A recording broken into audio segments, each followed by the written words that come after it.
A 41-year-old man just became the greatest World Cup scorer in history, and he did it in front of nearly 70,000 screaming fans in Houston. Portugal did not just beat Uzbekistan yesterday, on June 23rd, 2026. They sent a message to the entire tournament. 5 goals, 0 replied. Cristiano Ronaldo silenced every single doubter who wanted him dropped. And we are breaking down every moment of this historic 5-0 destruction right now. If you are new here, hit subscribe and drop a comment below. Who was your man of the match? Now let's get into it. PRE match context. The pressure on Portugal.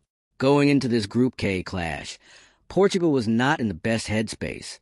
They had just drawn 1-1 with DR Congo in Matchday 1, a result that honestly felt embarrassing for a team with their talent. Ronaldo in particular was under fire, while Messi, Mbappe, Haaland, and Kane were all lighting up the scoreboard in the tournament's opening days. Ronaldo had missed 2 big chances against Congo, and people were loudly calling for coach Roberto Martinez to bench him. Martinez refused.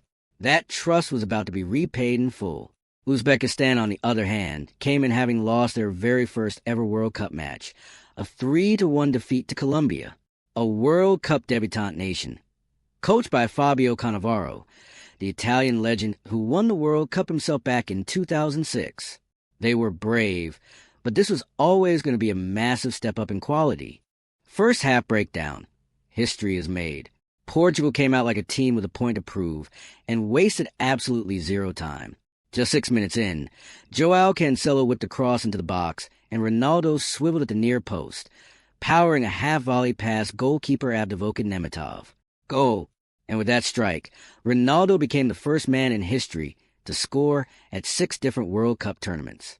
2006, 2010, 2014, 2018, 2022, 2026. Nobody has ever done that. Not even Messi. The crowd inside Houston Stadium went absolutely ballistic.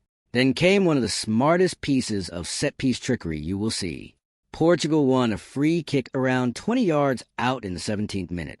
Everyone in the stadium, everyone watching at home, assumed Ronaldo was taking it. He stood over the ball. He ran up and then stepped aside. Nuno Mendes stepped up instead and drilled a low curling effort into the far corner. Beautiful. 2-0. Uzbekistan thought they had pulled one back when Aziz Ganiv unleashed an absolute rocket of a strike from distance, but VAR cut those celebrations short. Fazalev had fouled Cancelo in the build-up. No goal. And Portugal immediately punished them. Bruno Fernandes split the Uzbek defense with a pinpoint through ball, and Ronaldo calmly slotted into the far corner. 3-0 at halftime. Ronaldo almost had a hat trick before the break, but Abdulkadir Kuzanov heroically hooked his lobbed effort off the line. Second half breakdown. The rout is complete. Uzbekistan came out after the break and briefly threatened. Fazalev fired at Diogo Costa, and there were signs they wanted to fight. But Portugal were simply too good. On the hour mark, a low ball into the Uzbekistan box took a series of deflections, ricocheted off both Kuzanov and Nemetov, and crept over the line. Own goal, 4-0. Ronaldo kept pressing for his hat trick, forcing a fine save from Nemetov, but it was substitute Rafael Leo who got the final say. In the 87th minute, a clearance fell right to his feet, and he absolutely thundered it into the top left corner. 5-0 full time. Key numbers and records. Portugal ended the game with 17 shots, compared to Uzbekistan's 7. Their expected goals were 2.43 against just 0.25. Ronaldo's 2 goals were his 144th and 145th international goals, a record he holds by 23 over Messi. His brace also made him Portugal's all-time leading scorer at World Cup tournaments, surpassing the legendary Eusebio with 10 goals. At 41 years and 138 days, he is now the second oldest player ever to score at a World Cup, behind only Roger Milla of Cameroon. And he is the oldest player to score twice in a single men's World Cup game. The records just keep coming. Portugal now face Colombia in their final group game on Saturday. A win or draw will almost certainly confirm them as group winners heading into the knockout rounds.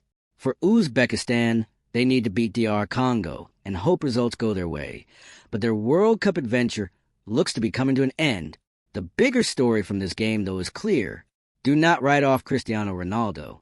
Not now. Not ever. The man showed up when the pressure was highest, made history, and dragged his team back into this tournament. If you enjoyed this breakdown, smash the like button. It helps this channel grow massively.